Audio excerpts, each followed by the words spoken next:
lessons from Chelsea and Man City for Newcastle to really turn into a dragon. Newcastle has just become the richest football club in the world after being bought by the owners of Saudi Arabia. But to really become a top team, they need 4 lessons from Chelsea and Man City.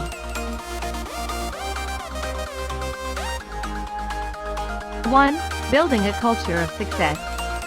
When Roman Abramovich bought Chelsea in 2003, the team was still just a mid-tier club and didn't have the mentality of a champion. The key to the change was the arrival of Jose Mourinho. A special coach will establish a winning culture for the team to truly transform. Newcastle now have a lower starting point than Chelsea in 2003. They have only won the English Championship 4 times, and the last time has been since 1927. Cockroach also has 6 FA Cups, but the last time was from 1955. After investment from new owners, Newcastle needed leaders, both on the coaching bench and on the board of directors, to change the team's mindset. 2. Invest in infrastructure. After buying Man City, owner Sheikh Mansour built an ultra-modern training centre worth £200 million for the club and officially opened in 2014. Abramovich did the same at Chelsea, and now both this team is starting to produce many bright young talents. Whether Newcastle's new owners will do the same is unclear, but they certainly have thought of rebuilding the whole club, not just mealing temporarily. In addition, they will have to consider expanding St. James Park to match a big team.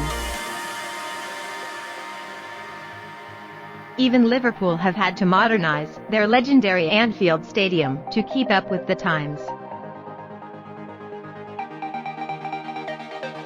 Another problem is the need to expand the personnel department.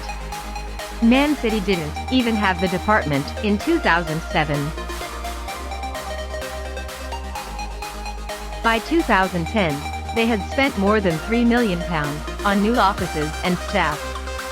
The biggest investments are in squad upgrades, but the structure of the club also needs to be completely changed.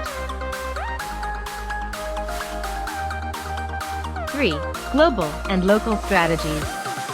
One of the ways to elevate the club is to spread its presence around the world. Not surprisingly, Chelsea has risen to 6th place in the list of the most famous clubs in the world, 1 place higher than Liverpool. Man City also climbed to 9th place, surpassing Arsenal. Such popularity would have been unthinkable 2 decades ago. But after huge sums of money were poured in, everything changed completely. Fame comes with income, and Chelsea and Man City are earning more to gradually become less dependent on the owners. Global thinking also comes with the integration of other sports activities. City Football Group, which controls Man City, now owns 10 sports clubs across 4 continents. Chelsea also benefited greatly from building close sporting links abroad, particularly with Vitesse Arnhem. It is equally important to have good relations with the local identity. It has been widely reported that Newcastle legends such as Alan Shearer and Kevin Keegan are set to return to the club in different roles. Man City has attracted the team's gods, such as Mike Summerbee, Colin Bell, Tony Book, and Francis Lee.